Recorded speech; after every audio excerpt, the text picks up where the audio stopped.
네, 안녕하세요. 이번에는 감세가 있는 조화운동 16번째인 것 같은데 9번째까지 해서 저희가 위상차라는 내용을 했고, 그리고 이런 경우에 대해서 저희가 개념을 얘기를 했었고, 어떨 때예요? 그죠? 가진하는 진동수와 고유 진동수가 다를 때에 대해서. 그죠? 그래서 우리가 공진시일 때는 기본적으로 회의 형태를 다르게 가정하고 다르게 나오지 않았냐 해서 15번째까지 해서 같을 때에 대해서도 한번 알아보면서 이거 같은 경우는 2의 마이너스 이렇게 어쩌고저쩌고란 식이 있어서, 그죠? 해의 형태를 가정할 때 공진시 응답이나 아닐 때나 요거일 때나 해의 형태를 동일하게 가정해도 문제가 없다라 라고 해서 쭉 풀어봤고, 그래서 이 정도 증폭된다라는 것도 알아봤고, 그죠? 이런 내용들도 해봤고, 이제 공진 증강계수라고 해서 감세의 크기에 따라서 이제 공진의 어떤 요 응답의 최대 증폭까지 얼마나 빨리 도달하냐 라는 얘기도 했습니다. 그러면 예전에 요 내용을 할 때 저희가 이야기했던 게, 그죠? 지금 제가 말씀드리는 게 조금 뭔 얘기하는지 잘 모르겠다 라고 하면 이 앞에 있는 이 위상차 감세가 있는 조화운동에서 앞부분에 번호 한 9번 이내로 해서 보면 이제 위상차 관련 내용들을 정리해 둔 게 있습니다. 물론 당연히 이제 책 같은 거를 보셔도 당연히 문제 없고, 그죠? 그래서 이 앞의 내용은 가진하는 것과 다를 때, 그죠? 다를 때에 대해서 다뤘습니다. 그래서 그때 뭐라 그랬냐면 공진에 대해 이 가운데 그래프, 이 가운데는 같을 때인데 이거는 공진에 대한 거를 한번 본 다음에 다시 위상체 개념과 엮어서 한번 보자 라고 말씀을 드렸었고, 그래서 공진에 대한 거를 했으니까 이제 이 그래프를 하면 이제 그때 못했던 이제 위상차 관련해서 조화운동에 대해서는 어느 정도 정리가 될 것 같습니다. 그렇습니다. 그러면 생각을 해보면 우리는 지금 이런 거 하고 있죠. 뭐 하고 있는지는 알아야 되니까 우리가 이렇게 해서 감세가 있는 시스템을 하고 있습니다. 사인 2번 오메가 t 이런 식으로 하고 있죠. 그죠? 이렇게 있는 거를 풀었고, 요거에 대해서 UC 플러스 UP, 그죠? 굳이 반복 안 하겠습니다. 이거 앞에 거가 연장돼서 보신다고 생각하고 하기 때문에, 아니면 너무 길어지죠. 이렇게 해서 우리는 사실상 이 오른쪽에 있는 그래프는 UC는 트랜지언트라고 해서 사라진다고요. 그죠? 이 2의 마이너스 감세에 비해 오메가 인티 이런 식으로 돼 있는 거 때문에 사라지고 결국 UP에 대해서 이 녀석을 그렸다고요. 문제 없죠? 그죠? 이거를 정상상태 응답이라고 했었고,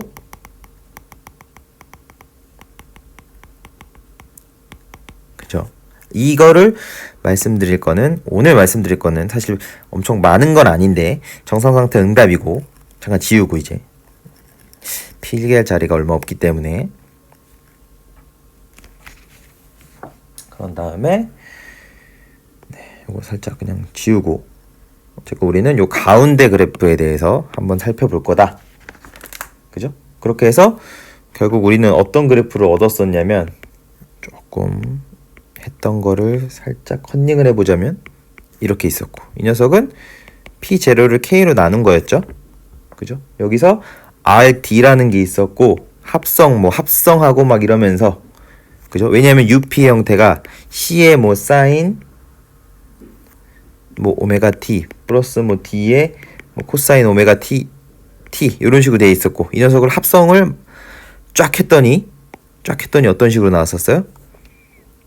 되면서 오메가 t의 마이너스 세타만큼 있었다. 이렇게 이런 식으로 표현이 됐었다고요. 그죠? 그래서 요게 위상차였고 요 녀석을 탄젠트 마이너스 1에 1 마이너스 오메가의 오메가 n의 제곱분의 2의 오메가의 오메가 n 형태로 나왔었어요. 이렇게 해서 요거 위상차 개념까지 했다고요. 그죠?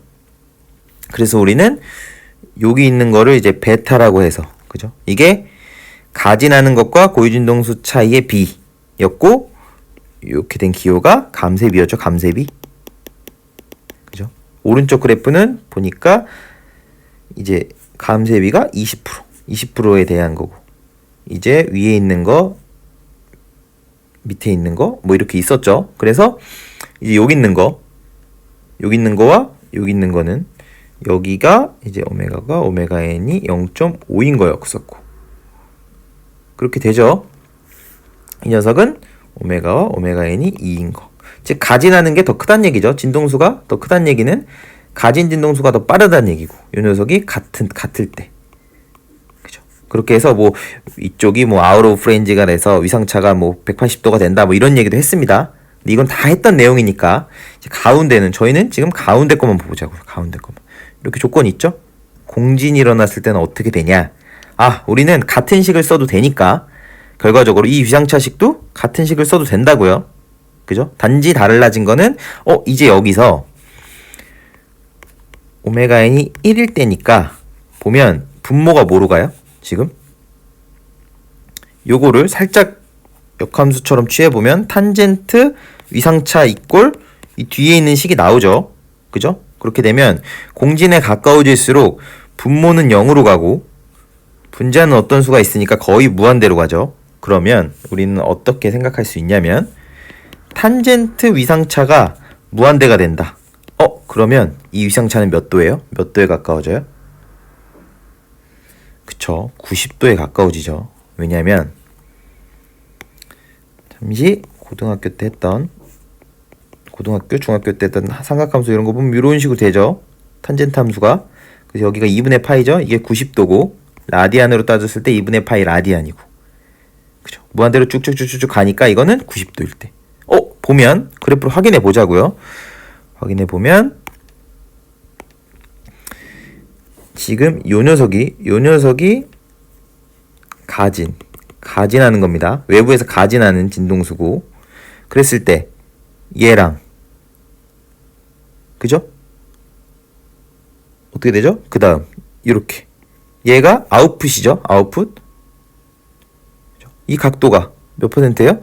그러니까 얘가 최대일 때 아웃풋은 결과는 0이죠.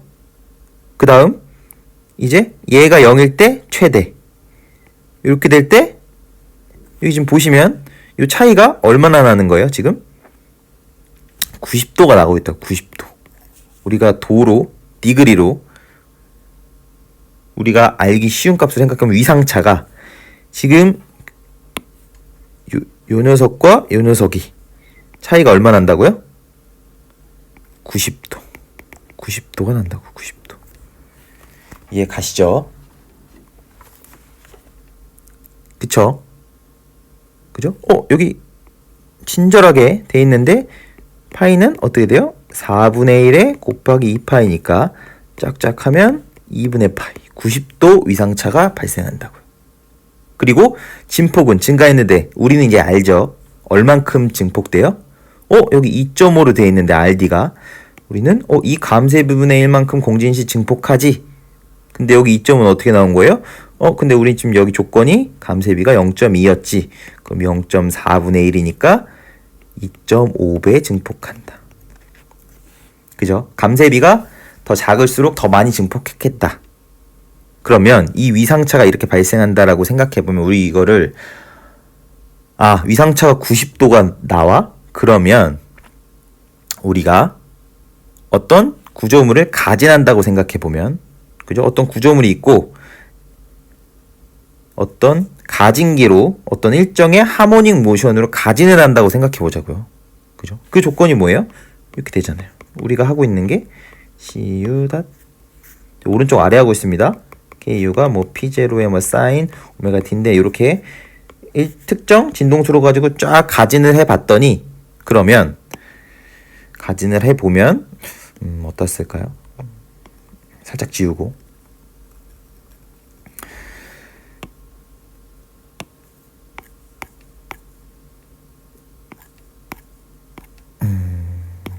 색깔을 맨날 색깔 선택하면서도 시간이 꽤 걸리죠.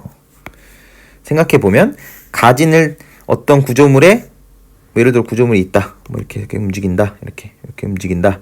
그랬을 때 그죠? 가진한다고요. 사인파로 가진기를 대고 이 녀석을 싹 흔들면 이렇게 아웃풋이 나오죠. 인풋이 있고 인풋 시그널이 있고 아웃풋 시그널이 있을 거 아니에요. 그죠? 실선과 여기 점선처럼 그랬을 때 우리는 요 가진하는 이 오메가를 변화시키면서 쭉 변화시키면 그죠? 얘 변화시키면 얘 그래프도 나올 거고 그죠? 느리게 가진할 때 그리고 점점 증가하고 아주 빠르게 가진할 때 변화시키다 보니까 결국 이 세 개의 그래프를 다 얻어낼 수 있을 거라고요. 실제로. 그죠? 지금 결과가 가진 진동수와 고유 진동수의 비율만큼 비에 따라서 이제 내가 빠르게 가진하냐 느리게 가진하냐에 따라서 이 세 개의 그래프가 나온 거니까 그럼 내가 어떤 건물을 가진한다. 그랬을 때 하모닉 모션으로 했을 때 위상차가 딱 어느 정도의 진동수가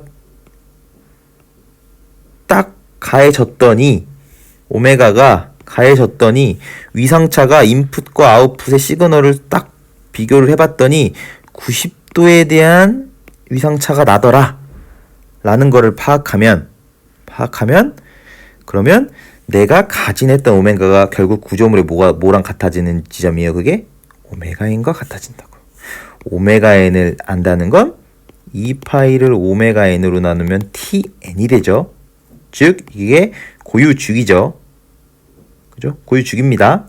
그러면 내가 지금 이 어떤 하모닉 모션에 대한 응답과 그죠? 그 하모닉 모션에 대한 위상차가 결국 감쇄비와 진동수 비로 나타낼 수 있는데 어차피 이 감쇄비는 내가 얼만큼 증폭되냐 그러면 그때 한 가지 추가적으로 해보면 내가 여기 얼만큼 증폭됐지를 보면 대충 감쇄비도 알 수는 있겠죠.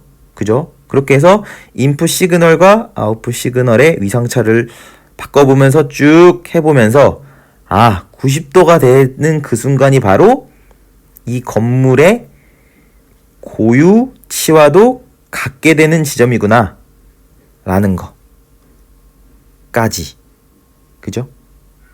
그렇게 알 수 있다는 거죠. 우리가 지금 이거 한 걸로 위상차 개념만 보더라도 진짜 시그널 외부에서 가진기를 가지고 해도 구조물의 특성을 뽑아낼 수 있겠구나 라는 것을 이제 제가 말씀드리고 싶었던 부분이고 그죠? 그게 90도가 되는 부분이다 라는 거 그죠? 그 부분을 말씀드리면서 진폭은 이 감쇄비분의 1만큼 증폭되고 이거는 했던 부분이고 그죠? 그래서 그렇게도 알 수 있구나. 내가 하모닉 모션을 아는데 내가 어떤 가진기가 있으면 내가 이 구조물에 대한 진동수, 고유 진동수도 뽑아낼 수 있구나. 어떤 시그널만 보고 그죠? 그거를 한번 추측해 볼 수 있구나 라는 것을 아는 게 2번 정리. 사실 그 한 가지입니다. 여러 가지 지금 말씀드렸지만 이 앞에서 다 했던 내용 복습한 게 대부분이고 이제 마지막에 말씀드렸던 그 위상차 개념하고 이제 고유주기를 어떻게 우리가 알 수 있는지 정도 알면 제가 말씀드리고 싶은 것도 이제 오늘 말씀드리고 싶은 거는 다 말씀드릴 것 같습니다. 그러면 16번째 그죠? 16번째 공진시 응답과 위상차 개념에 대해서 말씀드렸습니다. 그럼 이것으로 이번 정리도 마치도록 하겠습니다. 감사합니다.